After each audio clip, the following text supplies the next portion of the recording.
Welcome to the course. I'm George Cao. I'm really excited to have you here because this course, I hope, will be life-changing for you. At least it'll make a positive impact on your business because we're going to be making your services, packages, products much more marketable, much more likely that your ideal audience will say yes to it. So I'm really grateful to have you here. Thanks for joining me for this. And I really look forward to seeing you participate in the course, actually, comment in the course document, etc. So I'm going to show you the course document shortly. First thing I'd love for you to do is to go ahead and chat below. Where are you in the world? So just below the video, some of you are watching this replay, and a few of you are here live. So go ahead and chat below. Where are you in the world? I learned this from an elementary school teacher years ago, that the first thing you should have students do in the course as soon as possible is to have them say something, because then it makes them more likely to participate more over time. So thanks to those of you who are chatting where you are in the world. Bernie from Minnesota, Jenny, Florida, Alicinu, Spain, Kelly, also in Spain, Becky, Western Massachusetts, Kim in Virginia, Ed in Massachusetts also, Rose in Seattle, and everyone else. Thank you so much for your chats. One of the great things about, one of the great things I've heard people say about my courses is that you meet some of the best people here. So people who share your values, who are kindred spirits. You might actually find collaborations here in this course. Certainly you'll find some mutual support for people who want to give you feedback about your services and your products, and people that you would want to give feedback to as well. So look for those kindred spirits as you go through this course. All right. So let me kind of give you the journey of what we're going to do in this course. This is a short course, but we're going to take this three-step journey. And the first step we're going to do is to effectively choose the right offering that you're going to be improving. One of the things that you'll notice as you build your business and do marketing over time is that it is so much easier to do marketing when you're selling something that people want. Have you noticed that already? Those of you who have been around have noticed that. What's the other option? The other option is to sell what you're passionate about, but there's no evidence that people want it. And maybe you've had that experience too. I certainly have. Many times in my business over the last 11 years, I have sold things and, oh God, this is so important. My people need this. And then I sell it, and then there's no sales, or there's no clients, or there's maybe one or two sales, not enough to justify moving forward with that product, because I was selling it just from my own head. Like, oh, I'm so passionate about this. Oh, my intuition says this is what people need. But there's a difference between what I think people need and what you want. And you will notice the same thing in your business. There's a difference between what you think they need and what they are aware of that they want, that they're actually looking for. All right? So that's why the first step in our journey is choosing the right thing to sell, because of your skill sets, your life experiences, your trainings, or whatever you've studied. You have a lot of options for what you could sell. Okay? And if you choose the right options, your marketing is so much easier. You don't have to, you can just whisper to the right people and they buy. Versus having to persuade and to contort yourself into all these shapes of hype and scarcity and trying to make them buy. That's why marketing has been so hard for so many people. They haven't chosen rightly the offerings to sell. Now, the same skill can be packaged into different kinds of things. So that's part of the choosing part of our journey. Does that make sense? By the way, I would love for you to chat whenever you hear something that from this course, from something I say, or maybe something someone else chatted that you want to remember. Even if you just chat a few words about what you heard, it'll be so helpful for me to know what's resonating, and also for others to reinforce their learning. So help me out, help us out by chatting anything you want to remember. Okay. So that's the first step of the journey, is choosing rightly, choosing effectively.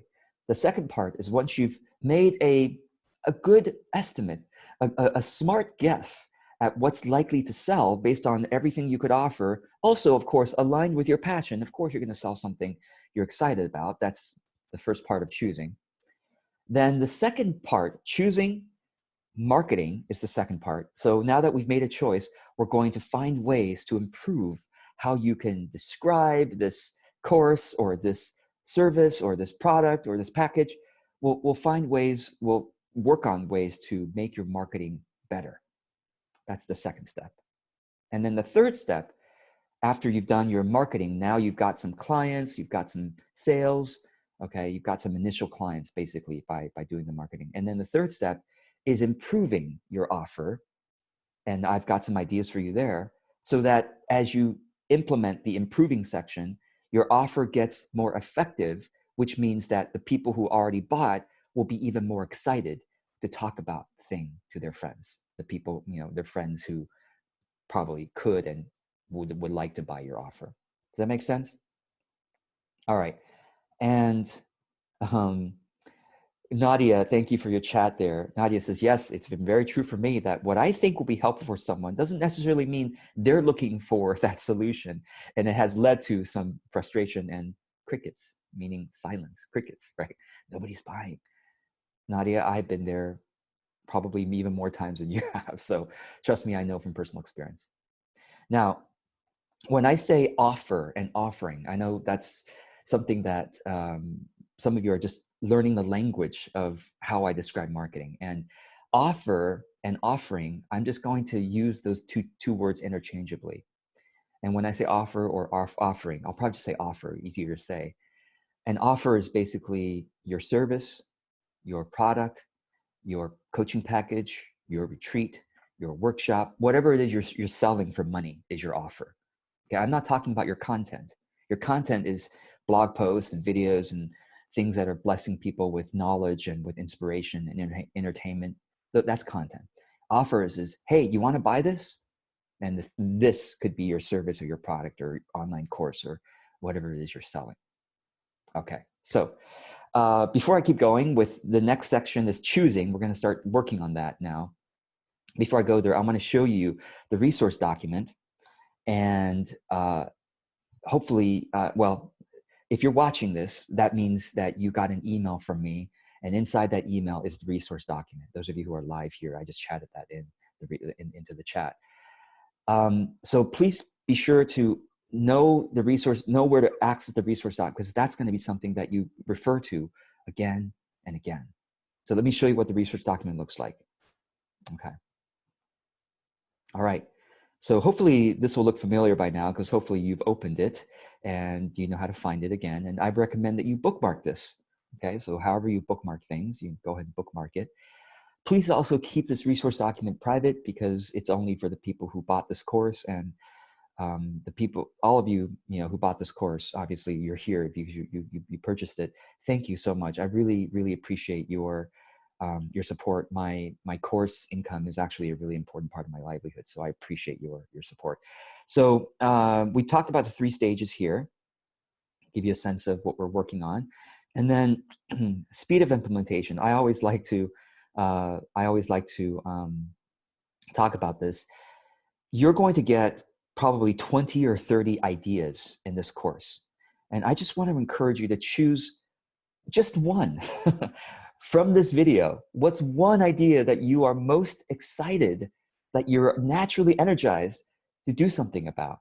I want you to look for that one idea. And when you find that one idea, please chat that in. My one thing. Now, you might find more than one, and that's okay if you chat more than one too. But if you get overwhelmed with 20 ideas, you're not going to take action probably on any of them. So will you agree with me now that you will implement the one idea you're most excited by? And then you can go on to another idea that you're excited by in this course. But please implement one idea. Are we in agreement there?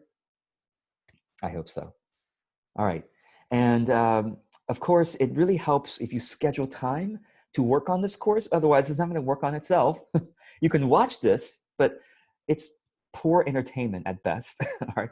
The only use you're going to get out of this is if you actually do something, and it helps to schedule time to do it. Has everyone tried FocusMate? If you haven't tried FocusMate, I encourage you to please try it.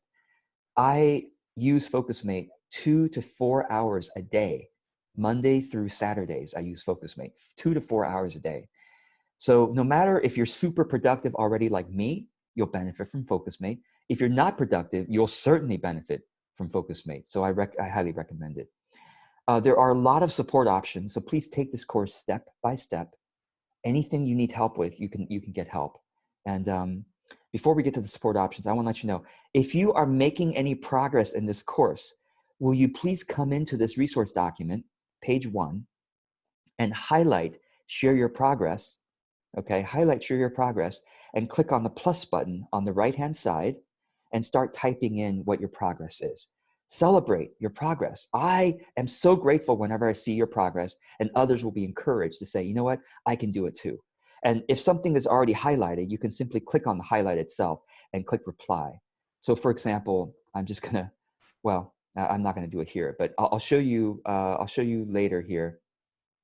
For example, when you see something that's already highlighted, simply click on it, okay? Click on it, and it'll show you the comment thread, and you just go to the bottom of the comment thread and you add your comment related to that section. So the first person gets to highlight and insert comment, and everybody else gets to reply to their thread. And everyone in that thread will get an email when that thread is updated.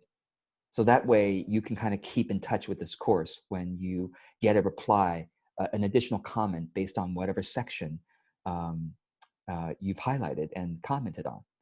Does that make sense? I hope so. So that's how you use this document, is you highlight and then you insert comment or you reply to an existing highlight. And that's how you can ask questions.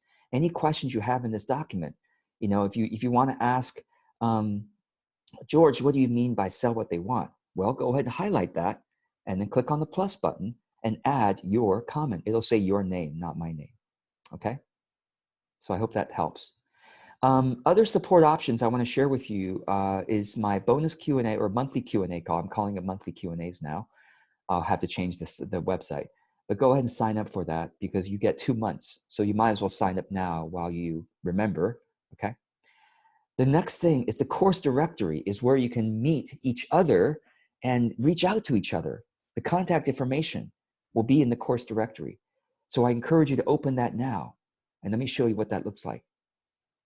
Okay, the course directory, I've put my row at the top just to kind of give you a sample of what it looks like and to show you how you might want to write yours, okay?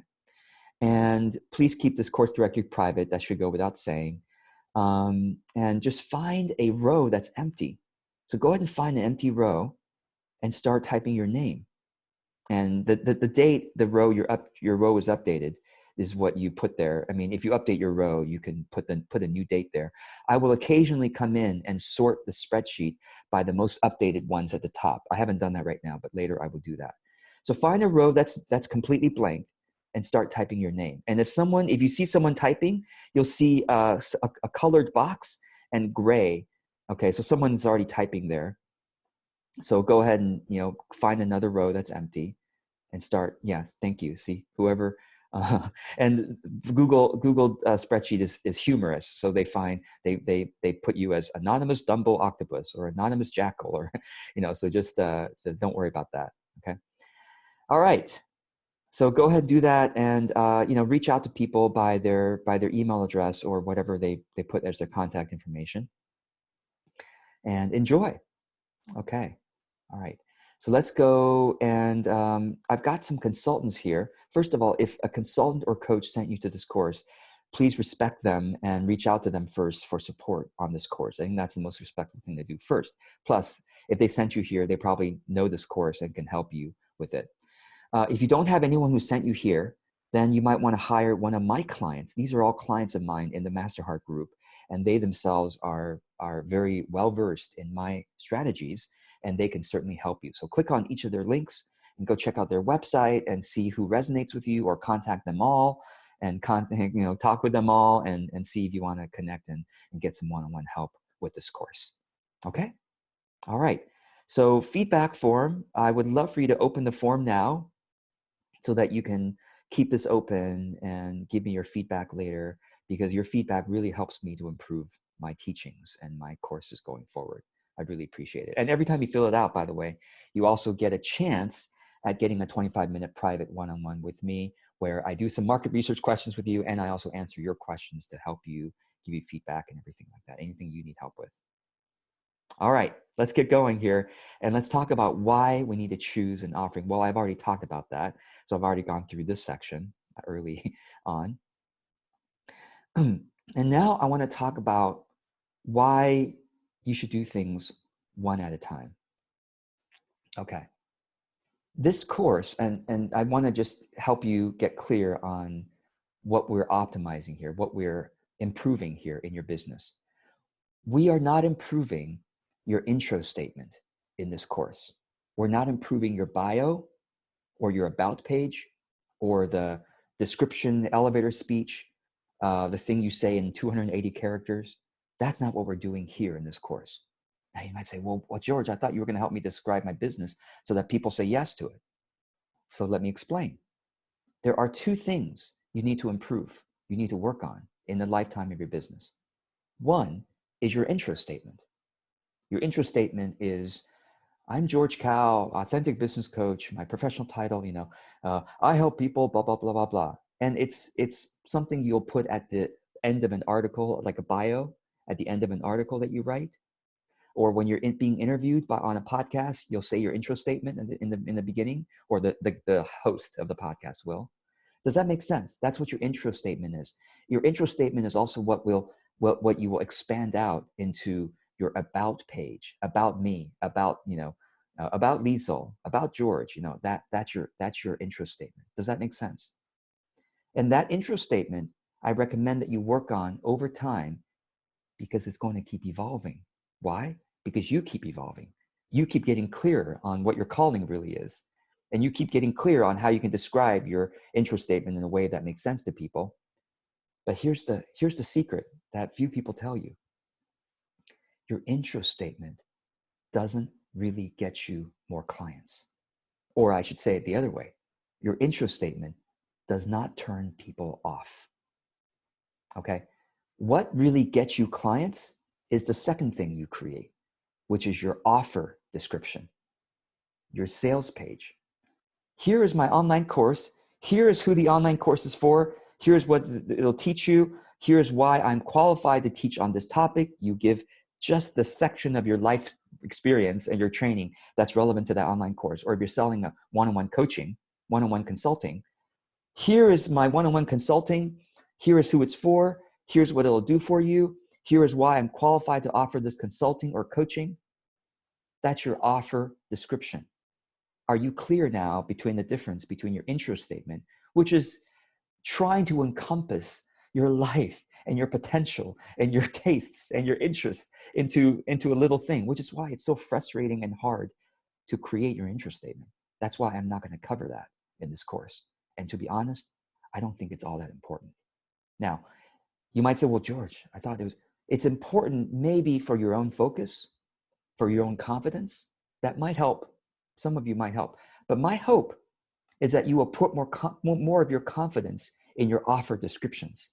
My hope is that you'll put your confidence in just your consistency and showing up to your audience in content, articles, videos, whatever. I hope you won't put your confidence and I'm ready to launch. I hope you won't put that confidence in my intro statement good enough. Because I'll tell you another secret. I don't have an intro statement. At least I have one on my about page. I don't like it. I never liked my intro statement because it doesn't encompass the whole of who I am.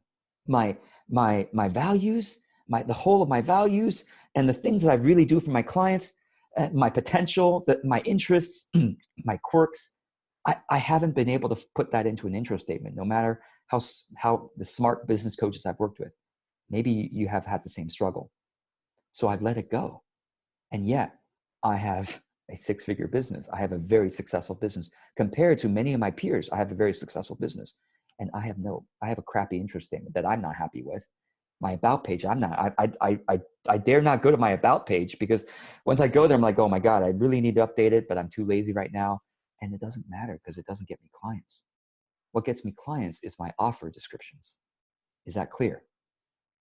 So in other words, you will have many offers in the lifetime of your business, but you have one intro statement, and that keeps updating itself. And people don't really care that much about your intro statement. They care about your offer description because that's where they make the buying decision.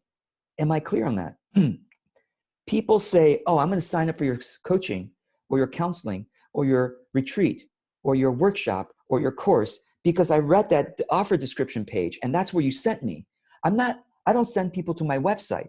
I try not to anyway, not my homepage. I don't send people to my homepage. Yes, of course, in my emails, the email signature, I might send, say, oh yeah, my homepage, whatever. I keep my homepage very sparse. Please go to my best articles. Go to my homepage, check it out. There is no about statement. There's no intro statement. They're just, hey, you want to read my best articles? You want to watch my best videos? Great. Hey, you want to buy my courses? You want to sign up for my service? And then they go to the course description page, which is my offer description. They go to my coaching page, my group program page. That's my offer description as well. So relax on your intro statement. You can work on that for the rest of your life. It's okay. But it's more urgent for you to work on your offer description because you're going to be launching that. You're going to be selling that, okay?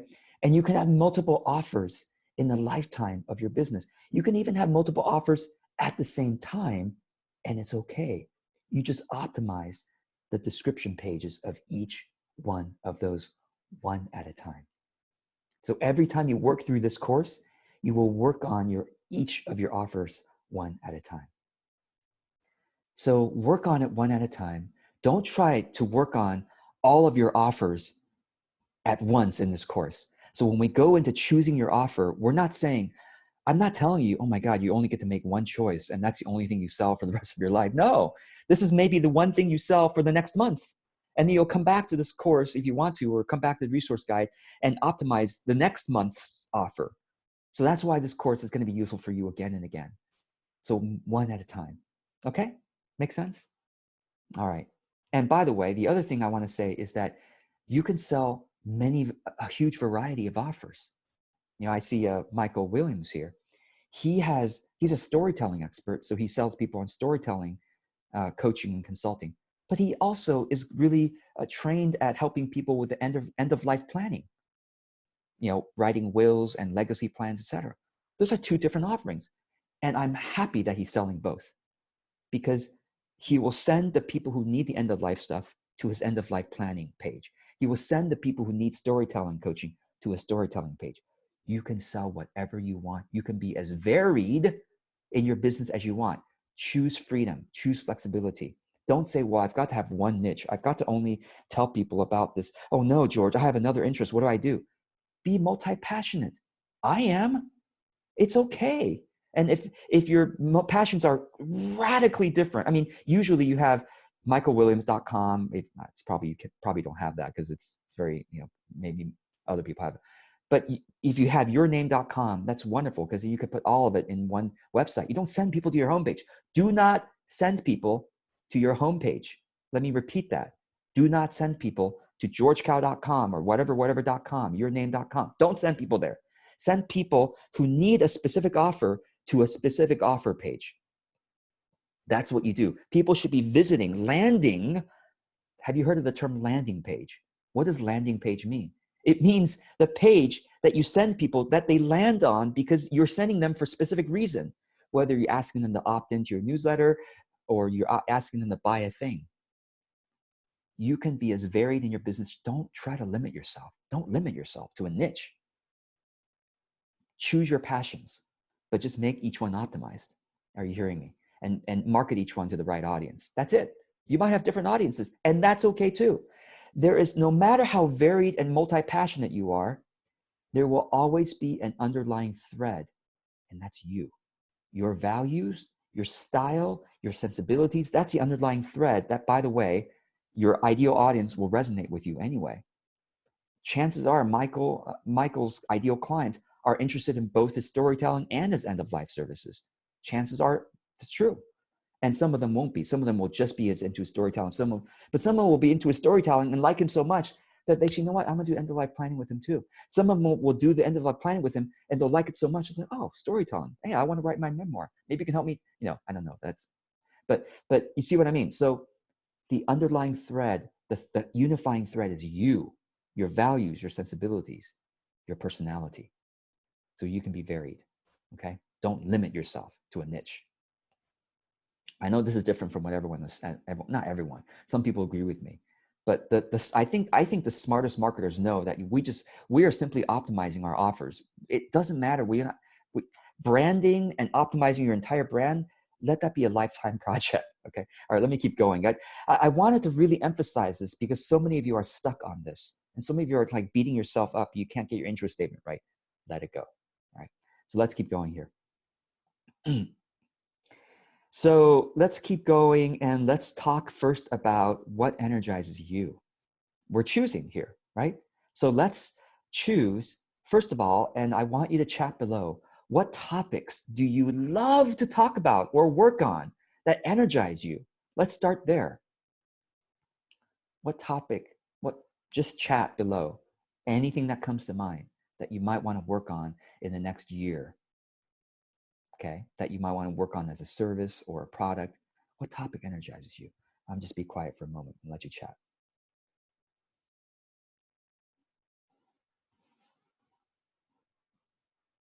And it could be multiple. So more than one, it's okay. Carrie Lee says, finding passion, empowerment, innate gifts. Carrie is also wonderful at art making and artist, that's another passion, right? Pamela, memoir writing, yeah. And Gord says, yes, makes sense. If the offer is focused to the right recipient or avatar, client avatar, it could be different than other offers. Absolutely, absolutely. Kim says, the wisdom of fairy tales. Kim Marie, yes. Sandy says, horses, compassion, understanding, connection. Wonderful. Marianne, actualizing our full potential. Yeah. Keep going. And you're going to get lots of ideas too. Maybe there's someone else's passion that you share that passion, and it's okay. We can have multiple people. There already are many people who are offering product services on the same passion, but it's always with their own personality. Of course, you can't change the uniqueness of who you are. You will always be unique. You don't have to try. You will always be unique. Wonderful. All right. So now that you've brainstormed the topics of your passion, the next thing we need to brainstorm is the formats that energize you. What format of delivering that topic makes you like, yes, I love that. What I mean by formats is, will it be a one-to-one service? And how is that delivered? I don't know. Brainstorm. What formats? Okay. Is it a one-on-one service? Is it one-on-one coaching or counseling or consulting? Is it a do-it-for-you service? Is it a group facilitator program? Is it a large group or a small group? How many people, approximately? Is it going to be an online course that's do-it-yourself? And will the online course come with some live Q&A calls or some live exercise sessions? What's the format? Is it going to be an inspirational calendar? I don't know. Well, let me give you, so keep going. I'm going to be quiet. And here's a hint. The formats that that probably work for you to deliver might be the same kind of formats you're buying into. So look at the services you bought. What's the last couple of services you bought or products you bought? Well, what's the format that they offered that topic in? How was that delivered? I'm going to be quiet for a moment and let you chat.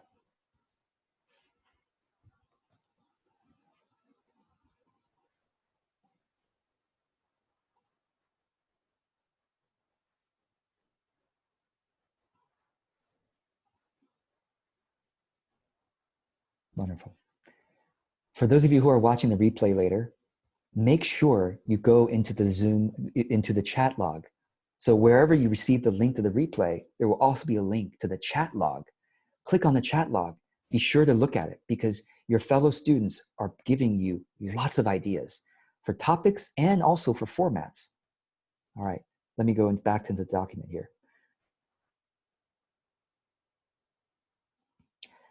If you need lots more ideas, I have a blog post here that will give you more ideas than you know what to do with.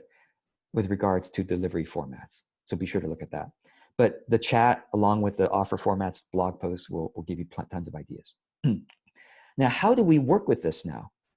Here, what you're going to do is you're going to list in your own document, just open up a blank piece of paper, or open up a blank piece of paper, click on the paper.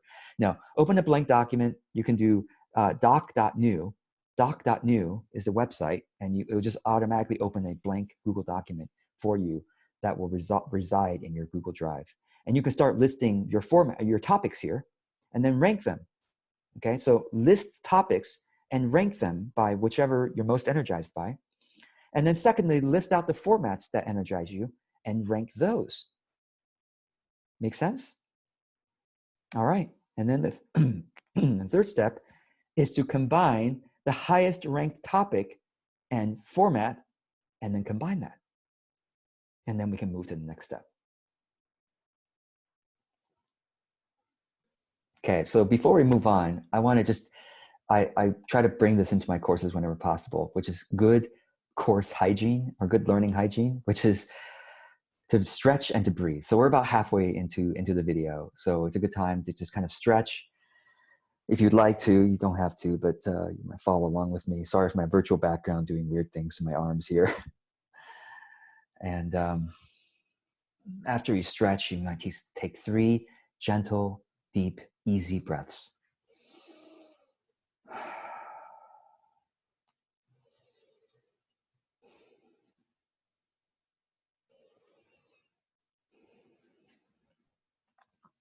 So good learning hygiene is important, because otherwise you retain more of what you're taking in on this video. And I encourage you to keep doing that. Keep stretching as you watch. Keep breathing gently, deeply, easily. So let me answer a question from Gord. That's from Gord Isman here. Thank you. Gord says, should you be surveying your community, your audience, before you come up with offers? I'm glad you asked. Very insightful question. Yes. And that's one of our next steps. Before we finish the choosing section, you will certainly be surveying your people. Okay, so let's keep going here. Once you have, so the reason why I wanted to start with energized offers, start with what energizes you, is because, of course, I teach authentic business. And authentic business is, of course, it has to incorporate your passion. Otherwise, why are we even doing business? You can do business for profit doing other ways, but of course you want a business that's truly fulfilling. So we start with offers that energize you, and then we can filter down from there. So let's keep going here. Let me show you something, by the way. If you have any questions, as I already mentioned, you can go into the document and click on the title of that section. And if it's already highlighted, you click on the highlight and go down to the bottom of the highlight and click on reply to ask your questions. Or if you want to ask a question on a specific concept, you can highlight this, for example, and then click and then be the first highlighter of that concept and click on add a comment and start that comment thread. So however you want to ask questions. Now, what if you want some accountability, right? Or some mutual feedback or support, right? You highlight this bottom line at the end of each section of the document is this line that you can highlight. If you want to highlight this and click on plus to say, oh, I would love feedback from other students, or I would love accountability for doing this homework assignment. Okay, you can just highlight this and say, hey, I'd love accountability. Anyone want to join me? And that's how you can do that. And then you'll get replies, which you'll get an email for some people who want to join you for that. Okay. All right, let's keep going here. All right, we're going to filter your authentic offers by your existing credibility. Okay, so basically based on the things that you could offer, which ones do you have most credibility with? Now, how do I define credibility? How do you know what you're credible for? First of all, word of mouth. Have you had people spread word about you or your service and what, or your skills? What have people say? Oh yeah, go talk to, Sherry about this thing. Oh, go talk to Nina about this. Oh, go talk. Oh, you need help with that? Go talk to Kim. Oh, you're struggling with this issue. I have just a person. Talk to Jenny. So what have been your word of mouth that you've noticed, if any? Now, some of you haven't noticed anything. That's okay. We'll keep moving. Whenever in this document doesn't apply to you, just keep moving. But if you have word of mouth, go ahead and click word of mouth. Okay, click word of mouth, scroll down, and thank you, Bings, for starting that thread. And at the bottom here, add yours. What word of mouth have you had? Okay. By the way, you'll notice that everything's suddenly in pink. That's because somebody is highlighting everything right now. So those of you who are, just so you know, when you highlight a lot of things, other people see it, see your highlighting. So just click on it and delete your, yeah, there we go. No more highlighting, thank you. Okay, so next thing is content expertise. What have you already been writing articles about? Now, that's an easy thing, is you go back to your Facebook page or go back to your YouTube, whatever maybe you're making videos, maybe you're making podcasts. What have you already been creating content? Go back to your content and notice what topics that you tend to come forth with your opinion on, that your audience will probably recognize you as some having expertise on. And what is that for you? Notice it. And you can click on this if you want to add to that thread. Thank you again, Bings, for starting that. And Thomas, thank you. Or this one is another thread. Okay, next one. Do you have any numbers that suggest you're credible? So how many years have you been studying what topics? Seriously, look at the things that you have enjoyed studying and reading about and watching videos on that you could teach other people, that you could help other people with. Okay, or sometimes, yeah. So think about that. And of course, I'm going to keep going, but you can pause this and go back to it. Okay. Okay. Maybe you've helped a bunch of people, whether it's volunteered. What I mean by volunteered is maybe you've helped friends, using a particular skill you have. They didn't pay you, but you've helped multiple people with it. What is that skill? Because you can offer that as a service. Okay. Or maybe you've had lots of clients on a particular topic, obviously. So those are things. Now, some of you have gotten trainings and credentials on certain things, and that's obviously a signal of your credibility too. Now, I just want to be careful that some of you in your marketing really highlight, oh, I'm a life coach with ICF certification. Guess what? Your clients don't know what ICF is. And even if you told them, they probably don't care. Okay. I mean, they probably don't go, oh God, this ICF person, So a lot of your credentials actually don't matter to your clients. So you can stop highlighting those credentials, but use those credentials as hints for you. Oh, this is what I should offer. Not that you shouldn't mention the credentials, but it doesn't matter as much as you think it does. Okay, unless it's a PhD in something. People understand PhD. They don't understand ACA and ICF and blah, blah, blah. And it makes sense to you because you went through the entire 4 years of training or 6 months of training. Doesn't matter to them. So just FYI. Okay. All right. So keep asking your questions below. And if I don't answer it immediately in this video, I will be sure to answer it in the next one or in the document somewhere, and I'll be sure to let you know. So ask as many questions as you want. Okay. Let's keep going. So if you don't feel like, some of you are kind of starting out in a business, or maybe you really you don't count your things as credible when you really should. Okay, it's okay if you don't have any of the above. You can create credibility by getting a few testimonials. That'll make you feel really good and credible, right? And how do you do that? Trade your skill with some of our students. How many of you right here would be willing to do that? Just go ahead and chat below, just so that we get a sense. How many of you are willing to trade your skills in exchange for a testimonial, at least feedback? But if they really love it, they can give you a testimonial. Who's interested in doing that? Okay. And go ahead and chat below. What skill would you love to get feedback, maybe testimonials for? Let us know. Okay. And you can basically, okay. Sorry, possibly, sorry, testimonials. Okay. Yeah, and you could highlight that and start a comment thread if you want to. But please also go into our Zoom chat. Zoom chat starting at about 40 minutes into the Zoom chat. You'll notice 9:40. Look at Zoom chat about 9:40 and onward to see your fellow students who would love to trade their skill in exchange for your feedback and maybe your testimonial. Okay? All right, let's keep going.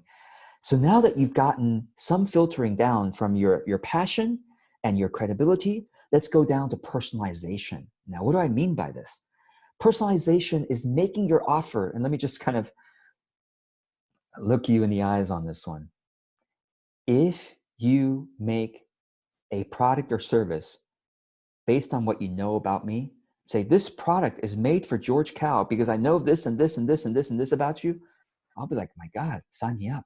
I mean, I'll much more likely do that than just say, oh, this product is good for everybody. You see what I mean? Or this service, I can help everyone with the service. Now, why do people do that? The reason why people say I can help everyone with the service is because they are mistaking interest statement with offer description. Do you see how important that was to make that distinction? Oh, I don't want to turn anyone away. Oh, I don't want to lose sales because I truly can help everyone with the skill. Well, guess what? If you can help everyone with one skill, that one skill needs to have multiple offers. I can offer life coaching to teenagers. That's one offer page. You'll send parents of teenagers or teenagers to that page. I can also offer, life coaching to retirees, people who have retired. Do teenagers and retirees have different problems? Of course they do. They have different issues. They have different challenges. They have different goals. Even though your life coaching can help both groups, should you have one life coaching page that helps teenagers and retirees? No wonder no one's signing up, or fewer people than really should sign up. You see why this is such important to separate intro statement with offer descriptions. You should have a life coaching page for teenagers, a life coaching page for retirees. And on each page, you'll say, as a teenager or as a parent of a teenager, you know that your teenager is going through these issues, or you, a teenager, going through these issues. Oh, as a retiree, you've already had your career, and now you're looking for what's next after my, these are different pages and different offer descriptions, and therefore different personalizations. You see what I mean? So your one life coaching skill or your one storytelling skill helps many people. Separate pages, separate webinars, separate Facebook posts, Facebook ads targeted to separate demographics. Your storytelling for teenagers, I'm just making this up, was Facebook ad for teenagers or maybe parents of teenagers. Your storytelling for retirees, Facebook ad for retirees. This is why it's important to optimize each description, each offer, not to optimize your entire website or to optimize your entire service page. It doesn't make sense. Okay. Personalization is how things sell. The more personalized. Oh, imagine, right? If you saw a Facebook ad, okay, someone tell me who's willing to say how old you are and where you live in the world and what is your job, real quick, just inside the chat.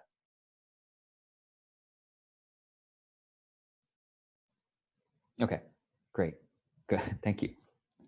So Captain says 33, Los Angeles, and I know what Captain does. He is a business coach. Imagine Captain saw a Facebook ad that says, are you a 30-something-year-old business coach living in Los Angeles? It's like, yes, how did you know? Well, I've got just the right, and of course that's not, that would be kind of creepy and weird, but you could say, are you a 30-something-year-old man who's dealing with this issue? Well, I know exactly how that feels. And I provide this particular skill just for people who are in their 30s or, mid 30s, men who are dealing with, you see what I mean? It's like, well, gosh, of course I have to look because this person knows my experience versus, this is a service that everyone will benefit from. Now, even though that might get some people interested, like, oh, everyone can benefit. Well, let me take a look. It's much more interesting to go, like that, like specific, right? All right. Sherry put, this information in. Sherry, are you a 50-some-year-old yoga teacher living in Kentucky? Well, we've got the same that's meant for you. It's amazing. Personalization is made. So what can you personalize by? Well, I've given you a list. Personalized by gender, man, woman, etc. Specific age range, specific profession, label a certain way by others. Now, you can see some examples by clicking on what people have already highlighted. So by clicking on what do I mean by labeled a certain way, click on that. Okay, now scroll to the right. Thank you, Kiam. Says, what about queer? LGBT. Now that could go under gender too, but yes, label as well, right? Veteran artists. Yeah, that could also go under profession role. But anyway, it's okay. Labeled could also be, people have labeled me as ADHD, right? That's a label, that people have given me. Or people have labeled me as being sensitive. People say I'm too sensitive. Well, guess what? Maybe I can wear that sensitivity with pride, right? So that could be a label. Do you see what I mean? Oh, people say I'm too shy. Well, guess what? That's a label. And what if I saw a Facebook ad says, I know what it's like to be a sensitive, shy introvert who also needs to speak up at work. I know what that's like because I am one. Imagine a Facebook ad that's like, well, that's me. You see what I mean? That's why personalization is so important to make offers like, well, that was. So this could be offers or also content, right? Even before offers, you can bless people with content to say, I know what it's like to be, a retiree who's dealing with this, or, you see what I mean? Okay, let's keep going here. So you could see a bunch of different personalizations there, and I encourage you, if you want to highlight, so, oh, I have an example, right? So what's like, oh, love a specific book. Are you somebody who loves Julia Cameron's The Artist's Way? Well, I am starting a book club for that. The book club is, $20 a month. Blah, blah. I don't know if you're allowed to do that. Maybe Julia Cameron has, some copyright or something around that. But you know what I mean? Like, oh, maybe, have you also read Brene? Do you also love Brene Brown? Well, I've created an online course based on Brene Brown's work. I don't know. Again, maybe you're not allowed to do that, but that's what I mean. Or maybe you have a service that's informed by Eckhart Tolle's teachings or whatever like that. So you see what I mean? So that makes people go, wait, I am passionate about that author too, or that celebrity, or that thought leader.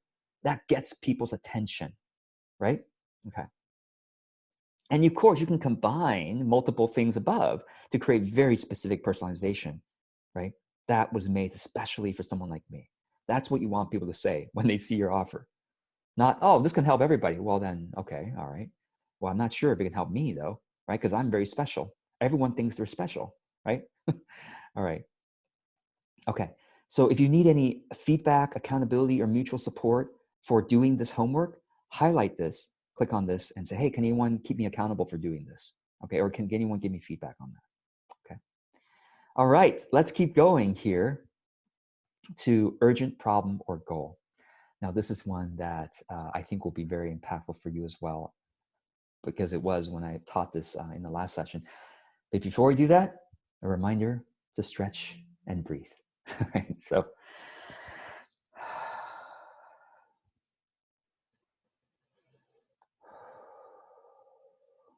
okay. All right. In order to have an offer that people easily say yes to, it needs to be an offer that they're already thinking about it. And maybe hopefully they're thinking about it all the time. It's a problem that they feel like they have to solve, like they're thinking about it because it's very present for them. Okay. Or it's a goal that is very, and I should make this more clear. The more urgent a problem or a goal is, the more likely someone will say, well, let me just pay someone's help on this.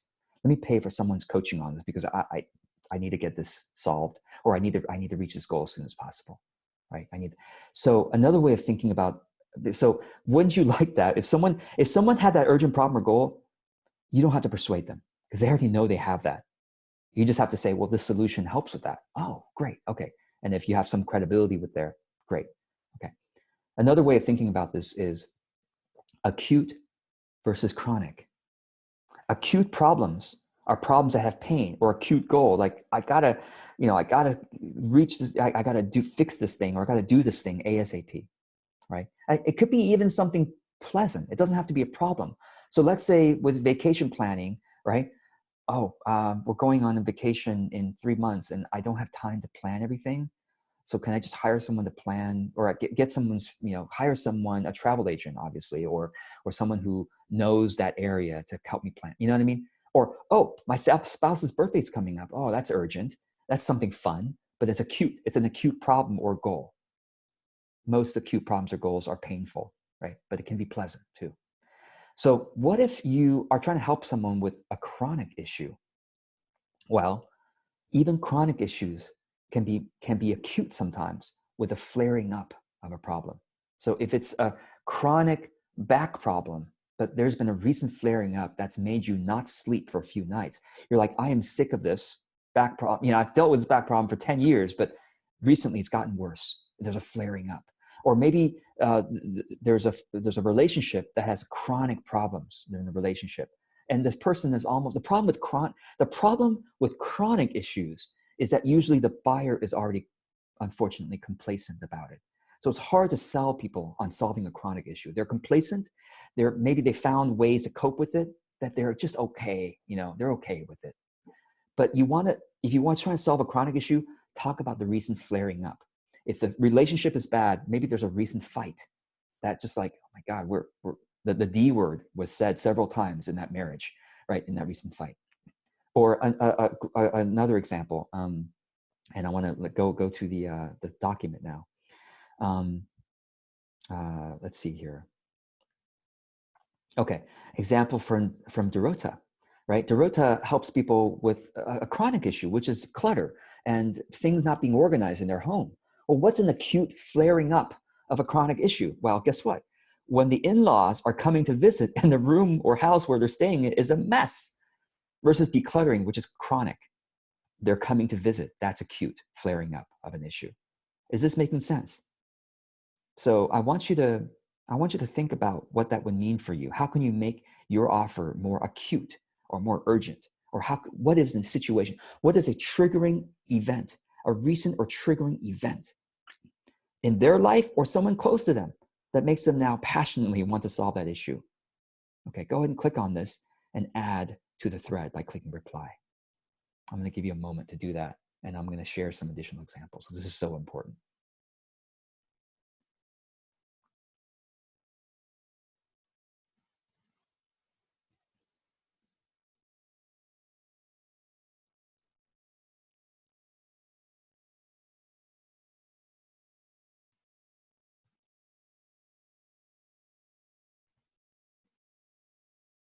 Yeah.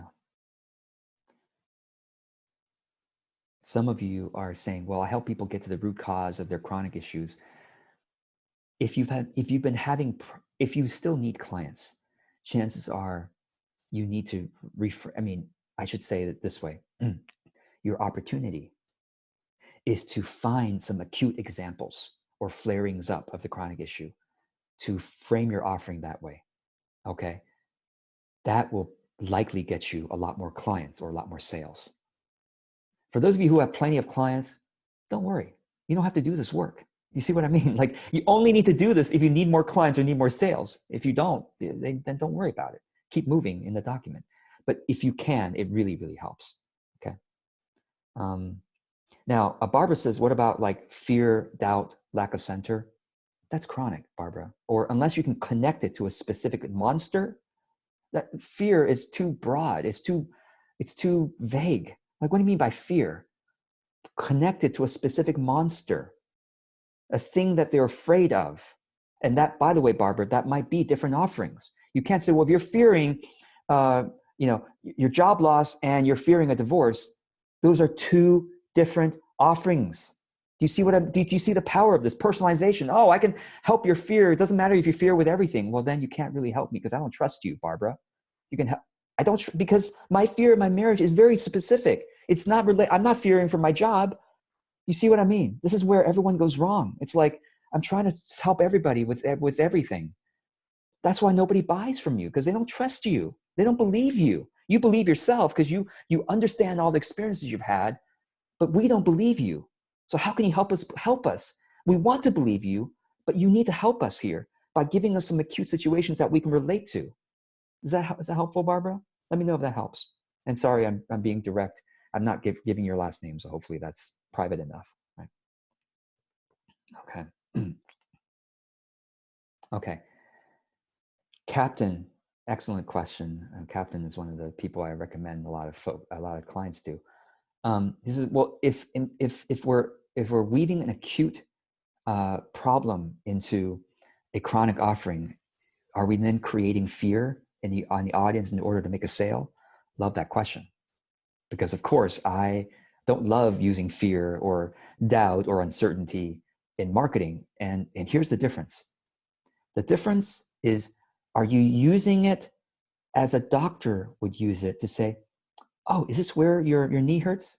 Tapping on, oh, sorry. Yeah, that's where, okay. I just want to make sure that I'm getting to the right problem. Versus a marketer who's saying, if you don't buy this, your marriage is going to fall apart. If you don't get my coaching, you're going to be out in the streets. There's a difference between a doctor and a marketer. You see the difference now? It's one of intention. It's gently tapping. Hey, I just want to make sure that's correct. Is that the problem that you're dealing with? Because I understand that. And I can't tell you what words you're going to use differently, but if you embody that doctor, that kind, compassionate doctor, that's the versus a marketer. Like, I'm desperate to make sales. What I need to do to persuade them to buy from me? I'm going to use anything necessary. I need language necessary. Those are two different energies, two different spirits animating you. And so if you use the right spirit to animate you, it'll come across much better. So I hope that helps. Okay. Let's keep going here. Okay. So that's, again, if you need some feedback, thank you, Thomas, for starting this, right?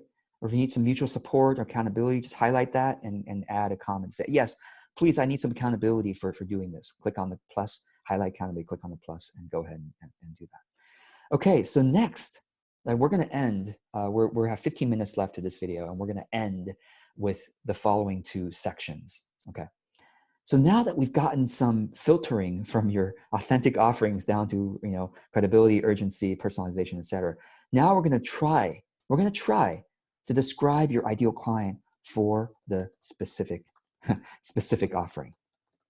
Because remember, I said each offering you have will be a different ideal client. You're not trying to describe your ideal client for all your offerings. You're trying to describe it for that specific one, the one that you're most passionate about launching right now based on the work that we've done thus far, all the things we've done thus far. Okay? All right. So here's how you describe. You have to validate your description. Otherwise, how do you know? This is the problem that a lot of you have, right? Is that you may even work with a copywriter or a marketing genius to describe your offering or your ideal client. And then you spend several $100s to several $1,000s to get this perfect description on a web page. And then you launch the web page and nobody's buying, or not enough people are buying. You missed the step of validation. You don't need to spend the thousands anymore. You can if you want to. If you have plenty of money, sure, go ahead and spend the thousands for an initial draft, right? But without validation from the market, it's worthless, truly, because you don't know. So here's how you validate. You make a draft description of, hey, everyone, on your Facebook profile, wherever you're comfortable doing this. Some of you are comfortable doing this on your Facebook profile. Some of you are comfortable doing this on your Facebook page or on your LinkedIn or wherever you get responses. That's the other. Or some of you are only comfortable emailing a couple people with the draft. But I'm thankfully, we have some examples here to show you how you might want to phrase that request. So basically the request is to your friends, okay? To your friends, you're requesting this. Hey friends, I need your help, okay? And please use your own language, and we'll get some examples later. I need your help. I'm trying to understand if I'm describing this type of person correctly.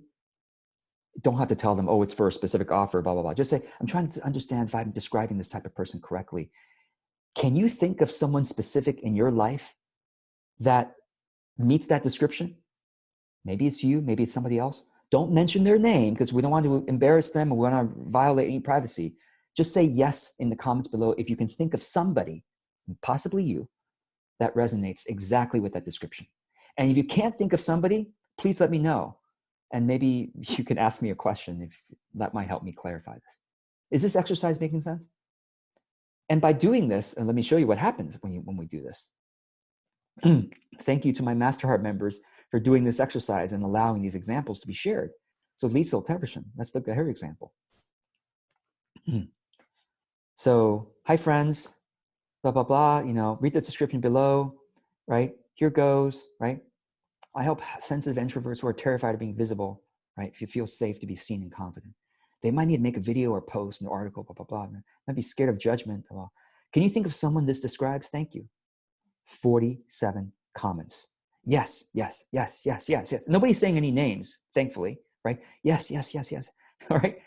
Thank you. This is a wonderful, right? Wonderful. So this is a certain validation that, guess what? Liesel has hit the description on the head, right? Let's look at Judy, right? Judy Solomon. Okay, I need your help, right? Blah, blah, blah, blah, blah, blah, blah. And then guess what? 32 comments. Yes, yes, yes, yes. A bunch of these, right? Suzanne, women struggle with weight. Let's take a look. Now this is more challenging because to say women struggle with weight, people are afraid of outing themselves. So this is a bit more challenging, but hopefully she's gotten a few yeses. 10 comments, fewer, but still these are people that she can talk to, right? That these are people she can talk to. And you could see these, Liesel and Judy and Suzanne, they all asked in their own language, in a different way, in a different style. So I want you to also ask the question in your style, whatever the typical way you like to post. Maybe it's with a video, maybe, but maybe it's with a short post, a long post, with emojis. If you like using emojis, use your style. Don't use Liesel's or Judy or Suzanne's style. Use your style, your voice, okay? So then, because people then see it's you, it's not some copy paste from some marketing course, right? Because that people can sniff that out. By the way, you could say though, hey, I'm doing an assignment for a course that I'm taking. People like helping people who are taking assignments or doing assignments. So that's helpful too. All right, so let's keep going. What happens once you get some yeses? What happens then? By the way, so what happens when you get some yeses is now the next step is to reach out for some market research conversations, one-to-one conversations with that person. So let's say Sally said yes to you, then you reach out to Sally privately, okay? You reach out to Sally privately and says, hey, Sally, you private message Sally or email Sally if you know her email address. Sally, thank you so much for saying yes on that post. I really appreciate, the validation there. I wonder, are you willing to introduce me to that person that you were thinking of? I don't know if it's you or somebody else. Now, if it's somebody else, would you ask them first if it's okay to be introduced to them? It's always respectful to ask them first, okay? Ask Sally to ask their friend, Jane, if it's okay to be introduced to you. Now, what you're going to be doing with Jane, Sally's friend, is you're going to be doing a market research conversation. This is not a sales call. This is not a sales call. This is not to get leads for your business. It's not to get potential clients. Although, if the conversation with Jane goes really well, she might become a potential client. But that's not the intention. The intention is to explore and understand Jane's mindset, and specifically, Jane's purchasing patterns. So let's keep going to the next section. And by the way, if you've gotten a yes, says yes, I'd be happy to do market research conversation, right? Please click on this highlight, tips for reaching out, and reply to say, yes, I've gotten some yeses, and here's how I did it, or here's a tip that was helpful. So reply and help us out here, okay, with what helped to get you that conversation. And Suzanne has already gotten 4, right, booked in. So thank you so much, Suzanne, for your encouragement. She's already gotten 4 booked in, okay? If you need some accountability, does anyone need accountability for doing this? This is a section where I think some of you will need accountability for this. Some loving, encouraging support and accountability from your fellow students to say, oh my God, I'm scared to reach out. How many of you are scared to reach out? And how many of you would you love accountability? Click on this accountability, click on the plus button, and let's start that thread. Say, yes, I would love accountability. Please help me reach out to at least 5 people. I would encourage you to reach out to at least 10 for market research conversations after you've done the validating exercise, okay? All right, once you're in that conversation with Jane, with the friend of Sally, what do you say? All right, so let me just kind of give some background on this. Why do we care? Can anyone guess? Why do we care about Jane's purchasing patterns? Again, let me remind you who Jane is. Jane, our friend was Sal. We posted on Facebook saying, hey, this is the description of the ideal client for this offering. Do you know anyone? Sally, our friend Sally said, yes, I do know someone.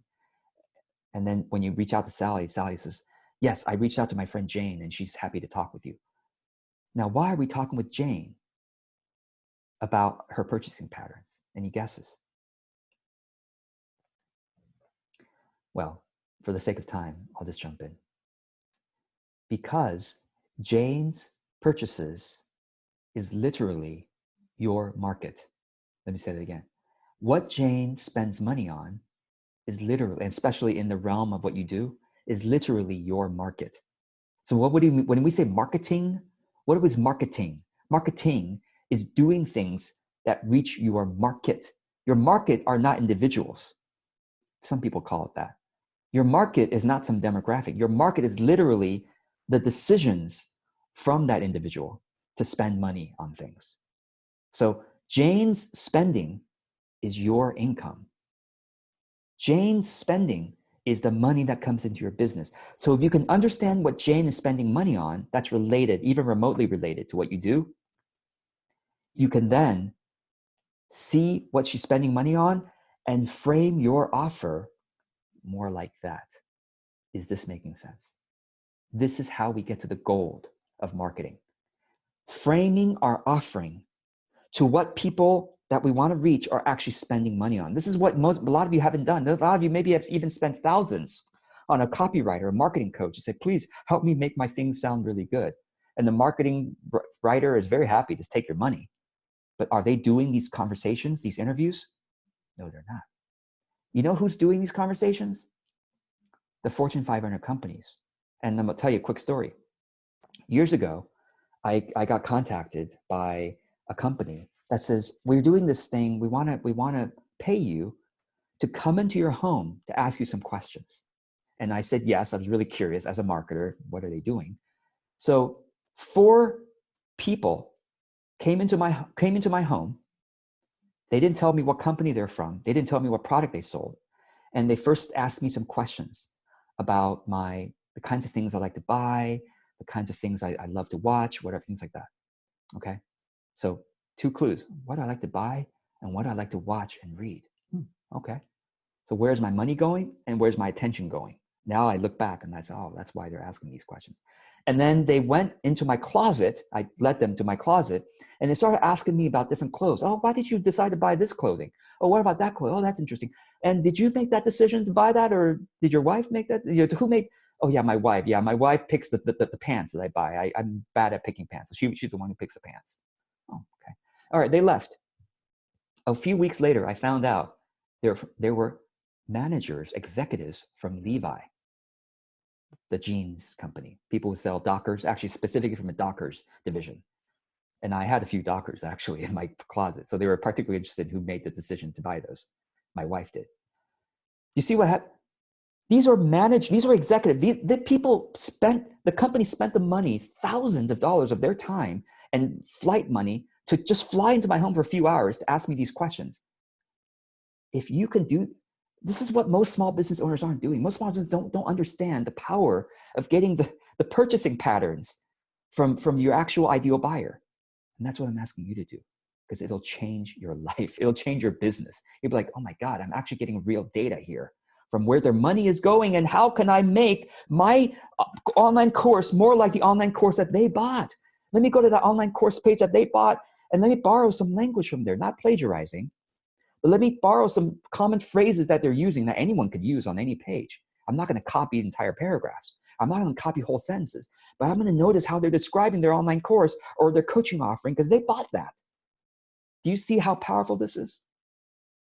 And do you see why most small businesses are not succeeding? Because they're doing this in a vacuum. They're not doing this with real data for money that's being spent. Okay, let's keep going here. So what do we ask? I'm glad you asked. What do we ask? You get them on the phone and you get them on the Zoom, okay? Ask them these 4 questions. What have they bought before similar to your offer? Don't say, similar to my offers, what have you bought? Don't say that. Don't say, hey, so I just want to let you know, I am trying to better understand people who might purchase coaching. I'm not going to try to sell you. This is not the point. I'm trying to understand people who are thinking about buying coaching, right? Or people who are buying online courses, or people who are buying retreats. When was the last time you went on a retreat? Oh, you went to that kind of retreat. Oh, when was the last time you hired a coach? Oh, that kind of coach. Oh, what was the coaching like? What was the package? What did it come with? What made you decide to buy that? Oh, interesting. That kind of thing. Okay, maybe what they're spending money currently on, what they have considered buying. These are very similar. These might go pretty quickly, right? Because you're just trying to jog their ideas for this. Okay. And finally, at the end of the conversation, you say, hey, if someone could develop a coaching program that was perfect for what you're needing right now, what would it be like? What would it include if you're selling a coaching program? If someone could create a retreat that's just right for what you would love to go on, what would that retreat include? What would the topic be for that retreat? So you then give them a very open-ended question to say, well, I would love a coach to be able to text me once a week at least to say, how is it going? Oh, texting you once a week or texting you every 3 days. Well, I never thought of that. Well, that's a good idea. Oh, I'm going to add that into my coaching offer. You see what I mean? Okay. And then finally, if you have time, you ask them, can you please open your email right now? I'm not going to ask you to read your emails, but I'm just really curious. Open your email. Go ahead. Go ahead. Open your email. Okay. Tell me which newsletters you receive. Oh, you received the newsletter from that person. Oh, that person. Oh, this person. Oh, and now which ones do you actually open? Which ones do you open? Oh, you open it from that person. Oh, that's interesting. Oh, okay. Why do we care? Well, we care because if you run Facebook ads, you could run Facebook ads to the fans of that audience. Even the ones they don't open, they probably surf Facebook and they could see those ads. Or you could reach out to those people for collaborations or people like that. Or at least you can go to their website and see how they're making their offers. Okay, so let's keep going here. So based on the answers of several conversations, how will you modify your offering to better match what they have spent money on or consider spending money on? Okay, especially if there are similar answers you get from several people, there's obviously a pattern that you should very much pay attention to. Okay, so what did you learn from the market research conversation? Go and highlight this, and click on plus, and let's start the common thread for this. Now, if you need some accountability for doing it, highlight accountability and you know what to do. Okay, all right. So with that, we're going to end this session of, I think that's probably enough homework for you. So we're going to end this, and then the second session will actually go fairly quickly because we've just done the most important work of how to make your marketing much, much easier, much, much better. It's because you aren't selling the right thing. Not that you should change skills. No, keep your skills. You got to frame the skills differently. You got to frame the skills in a way that people are actually buying and go, oh, use those words. Is this helpful? Let me know below if it's helpful. I'd be so grateful for your feedback. And speaking of feedback, I want to make sure that in the resource document, you know that on page 2, there's a feedback form. And I want to be sure to give you the feedback form for those who are here right now. Okay, so fill out the feedback form within a few hours of watching this. Maybe you could do this right now. And most importantly, though, schedule time to work on this homework assignment or these various homework assignments. Will you do that? I really want you to do this. I really want you to chat below by which date will I do these homework assignments. Now give yourself a week or at least 3 days. These things can all be done, except for the conversations. Those might take a few weeks to schedule, but the brainstorming of the topics and formats and the filtering it down by credibility and personalizing and urgent, acute, that could all be done like in a few hours if you focus on doing that, right? And then the posting on Facebook or wherever you post or emailing a few people, that could be done in another day or two. And then you wait in for the yeses to come in, and then you reach out for market research conversations. So what date will you do at least all the way through to posting that request?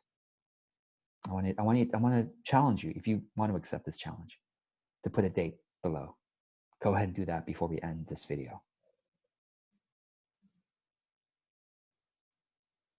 Yeah, I'm waiting. Go ahead, chat below. What date will you do the brainstorming, filtering, all the way to posting your request for the description? Is it validating it?